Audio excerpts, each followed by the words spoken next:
পুরুষ হয়ে জন্ম নেওয়াটাই আমার আজন্মের পাপ ছিল। তবে এই দেশে আমার মতো পাপীর সংখ্যা হাজারে হাজারে, লাখে লাখে। এরা সবাই মানব সন্তান হয়ে জন্মাইছে ঠিকই, কেউ পুরুষ হয়ে উঠতে পারে নাই। আর পুরুষ হয়ে না ওঠার যন্ত্রণা যে কত কঠিন, কত ভয়াবহ, প্রতিনিয়ত হারে হারে টের পাই।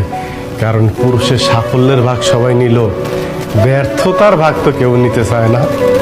কারণ সবাই মনে করে পুরুষ জন্মগ্রহণ করছে পরিবারের অন্যান্য সদস্যদের চাহিদা মেটানোর জন্য।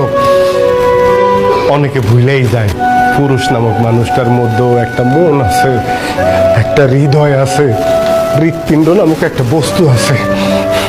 প্রিয়জনের কথার আঘাতে সেই হৃৎপিণ্ডটা না কাইপা ওঠে।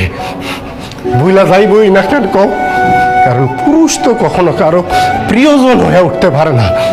সব সময় পুরুষ প্রয়োজনই কাজে লাগে। জানো সোনিয়া, পুরুষ মানুষ সবসময় চোখ দিয়ে কান্না করে না, মুখ দিয়েও আর্তনাদ করে না। পুরুষের মন কান্দে, হৃদয় আর্তনাদ করে। পুরুষ আবার সেই আর্তনাদ বুকের মধ্যেই চাপ দিয়ে ধরে রাখে, যাতে প্রিয়জনরা না শুনতে পারে। যদি কষ্ট পায়